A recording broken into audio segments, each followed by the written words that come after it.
Ser Podcast. Las 8 de Hoy por Hoy en Ser Podcast. Hola, muy buenos días. Hay dos lugares que esta mañana son noticia en todo el mundo. Uno es Chile, país donde va a gobernar la ultraderecha por primera vez desde que hace ahora 35 años cayó la dictadura de Pinochet y llegó la democracia. José Antonio Kast ha logrado el 58% de los votos en la segunda vuelta frente a la candidata de la izquierda, Janet Jara, que se ha quedado en el 41%. El otro lugar al que mira todo el mundo es Australia, donde dos personas, un padre y su hijo, abrieron fuego contra una celebración judía del Hanukkah en una famosa playa de Sydney. Este atentado deja 16 muertos, entre ellos una niña de 10 años y uno de los atacantes. Netanyahu ha relacionado el atentado con el hecho de que el gobierno australiano se haya posicionado en favor de un Estado palestino. Con estas dos coordenadas internacionales empieza una semana que aquí en España va a estar marcada por lo que ocurra el domingo en un lugar concreto, en Extremadura, cuyas elecciones se leerán no solo en clave autonómica, sino como un termómetro del escenario político nacional. Ganará el PP, que crece aunque necesitará de un Vox que también crece, casi duplica su último resultado, según la encuesta que esta mañana publicamos en La Sella en El País y que sitúa al PSOE ante su peor resultado histórico en esa comunidad al dejarse 7 escaños. Sastre, buenos días. Buenos días, Barceló. El pronóstico para los socialistas extremeños se suma al panorama general que afronta Pedro Sánchez con los casos de corrupción en torno a Cerdán, Ábalos o Aleire Díez y a las denuncias por acoso sexual con un manifiesto de varias mujeres del PSDG que respaldan a la secretaria de Igualdad de los socialistas gallegos, que dimitió por la forma en que su partido ha gestionado las denuncias contra José Tomé, expresidente de la Diputación de Lugo. En medio de esta sucesión de crisis, con una fragilidad parlamentaria que le impide aprobar unos presupuestos, con los socios pidiendo medidas drásticas y con el PSOE en shock, Pedro Sánchez comparece este mediodía para hacer balance del año. Aunque ya anticipó ayer el presidente en un mitin en Extremadura, precisamente, que no piensa adelantar las elecciones generales, en un discurso en el que subrayó el feminismo del gobierno después de las acusaciones por haber dejado en el olvido las denuncias contra su asesor Paco Salazar. ¿Merece la pena gobernar o no merece la pena gobernar? Aunque sean estas circunstancias, por supuesto que sí. A los españoles y a las españolas les renta este gobierno. Les renta a los jubilados y jubiladas que se les suban las pensiones conforme al IPC. Les renta a los jóvenes tener una beca. Les renta a los trabajadores tener una subida del salario mínimo interprofesional. Les renta a las mujeres que sufren violencia de género tener un gobierno feminista que defiende sus derechos y no da un paso atrás. Hoy por Hoy Noticias. Ser Podcast. El PSOE se enfrenta a Extremadura ante la posibilidad de llegar a su suelo electoral con la candidatura de Miguel Ángel Gallardo, procesado en el caso que investiga también al hermano del presidente del gobierno. Según la encuesta que publicamos hoy, el PSOE se deja un 11% de votos, crece 2 escaños el PP de María Guardiola, aunque para gobernar necesitará un Vox que pasa de 5 a 9 diputados. Extremadura, Inma Salguero. Los populares lograrían el 41,1% de los votos y 30 escaños. El Partido Socialista mantendría el segundo lugar con 31%, pero en el camino se dejaría 7 asientos respecto a 2023 y el 8,7% de los votos. Con estos resultados, María Guardiola aventajaría en 10 puntos a Miguel Ángel Gallardo, quien llevaría a los socialistas a su mínimo histórico en la Cámara Autonómica. Con todo, no serían las elecciones soñadas por Guardiola, pues no alcanzaría la mayoría absoluta. La llave de la gobernabilidad podría quedar en manos de Vox, que crecería y se mantendría como tercera fuerza con un ascenso del 14,1% de los sufragios y 9 escaños. Unidas por Extremadura también crecería, alcanzando 8,3% y unos 5 escaños. Aunque la suma PP-Vox garantiza la mayoría, la opción más deseada por la ciudadanía es un gobierno del Partido Popular en solitario. Así lo señalan el 22,2% de los encuestados, seguida de una coalición entre PSOE, Unidas por Extremadura, que la apoyaría el 18,1% de los votantes. Fue en el mitin que dio Sánchez en Extremadura, donde dos mujeres socialistas, la secretaria de sus Juventudes, Irene Pozas, y la secretaria general de la ciudad de Cáceres, Belén Fernández, le pidieron directamente al presidente que actúe frente a las denuncias por acoso. Pedro, mano dura con los acosadores, los puteros, los ladrones, los machistas. Que no te tiemble la mano, Pedro. Que las mujeres del PSOE no tengamos que arrepentirnos de nada, de nada. Necesitamos que os signifiquéis y necesitamos que denunciéis y señaléis también a esos acosadores, a esos abusadores, a esos puteros que también os rodean. Poco después de eso, supimos que varias mujeres socialistas de Galicia, entre ellas mujeres que ocupan puestos de responsabilidad, han salido en defensa de la responsable de Igualdad que dimitió después de la gestión del caso Tomé, una vez que se supo que el líder autonómico del partido, Gómez Besteiro, sí era conocedor de las denuncias contra quien era presidente de la Diputación de Lugo y sigue siendo alcalde de Monforte de Lemos. Galicia, Ricardo Rodríguez, bo día. Bo día, son ya más de 170 las mujeres del partido en Galicia que respaldan ese manifiesto encabezado por la alcaldesa de A Coruña, Inés Rey. Pide más contundencia y responsabilidad política ante las denuncias de acoso sexual como la que afecta a Tomé Roca y lamenta la dimisión de la responsable de Igualdad en Galicia, Silvia Fraga, a quien la dirección gallega dejó al margen de la respuesta a esta crisis, mientras Besteiro y su número 2, Lara Méndez, se defienden. Animámola a denunciar que é o que podemos facer, porque hai un artículo que é o 191 do Código Penal que nos impide facer unha denuncia en nome de ningunha víctima. La dirección gallega del Partido Socialista contra las cuerdas mientras crece el malestar interno al saber que desde octubre eran conocedores del presunto acoso cometido por el hasta ahora presidente de la Diputación de Lugo, que se aferra a sus cargos. A este escenario se suman los casos de corrupción. Como decíamos, les estamos contando en la SER desde ayer que según el último informe de la UCO, la supuesta trama de Leire Díez, Anchón Alonso y el presidente de la SEPI, Vicente Fernández, ingresó 750.000 euros en comisiones por 5 operaciones empresariales que tuvieron un importe total de 132 millones. Con todo esto sobre la mesa, este mediodía comparecerá Sánchez en la Moncloa para hacer su balance en el que se espera que descarte un adelanto electoral. Lo que hizo ya ayer, cuando el presidente de la Conferencia Episcopal, Luis Argüello, dijo en una entrevista en La Vanguardia que hay 3 opciones políticas ahora mismo. Yo digo, si la situación está bloqueada, tenemos que acudir a la Constitución. Lo suyo sería una cuestión de confianza, una moción de censura y, si no, dar la palabra a los ciudadanos. Sánchez le respondió así. El tiempo en el que los obispos interferían en la política acabó cuando empezó la democracia en este país. El ministro de Justicia, Bolaños, envió ayer mismo una carta a Luis Argüello en la que le escribe: le pido expresamente que se abstenga de romper su neutralidad política y actúe con respeto hacia la democracia y el gobierno. Y Argüello, a su vez, respondió anoche en Twitter que él, el presidente de los obispos, no es neutral ante el respeto a las reglas básicas del Estado de Derecho. Guillermo Lerma, buenos días. ¿Qué tal? Buenos días, Ángeles. Lo curioso es que en su peor momento Sánchez ha encontrado en la Iglesia un argumento para tratar de animar a su militancia que acusa el golpe de la corrupción y de los casos de acoso.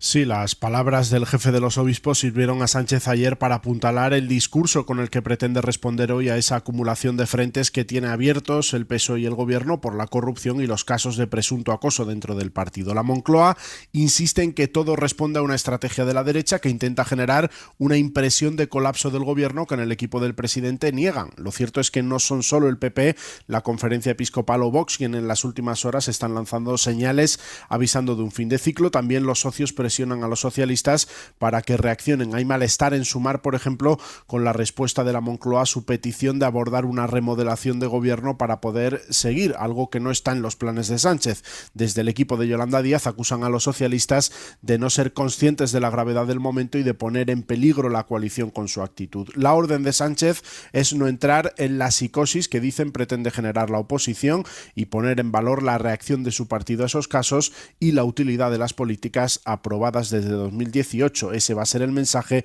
para defender que la coalición tiene que seguir. Guille, gracias. Hasta luego. En el PP, en cambio, creen que Sánchez no va a poder salir de aquí y menos con el resultado que se espera el domingo en Extremadura. Va a ser la primera parada de un ciclo electoral que seguirá por Aragón, porque está previsto que hoy mismo Jorge Azcón convoque las elecciones allí para el próximo 8 de febrero. Estamos ante un gobierno que está cao, y cao por la espiral de corrupción y de acoso sexual en la que el sanchismo está envolviendo la vida política en nuestro país. Lo que se está haciendo es encubrir a los acosadores. ¿Y por qué?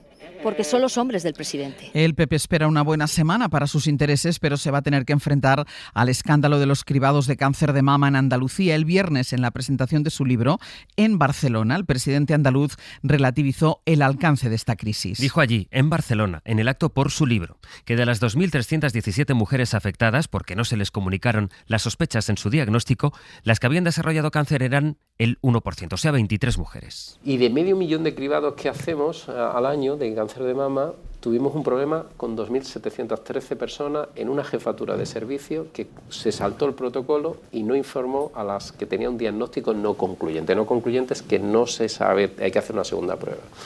Afortunadamente ya se le han hecho la prueba todas y afortunadamente tengo que decir que prácticamente el 99% no tenían lesiones tumorales. Esto lo dijo Moreno Bonilla el viernes. Durante el fin de semana ha ido creciendo el malestar de las mujeres afectadas porque hasta ahora la Junta no ha informado del número de afectadas que tuvieron cáncer y su presidente lo hizo de esta manera que acaban de escuchar, con un porcentaje que reduce el alcance de la crisis. La cadena SER en Andalucía acaba de informar de cómo las afectadas se están poniendo en contacto a través de un grupo de WhatsApp para denunciar que no son 23, que son muchas más las que han desarrollado cáncer y que o no las avisaron o tuvieron que esperar hasta 2 años para hacerse una segunda prueba. En ese grupo de WhatsApp comparten su testimonio.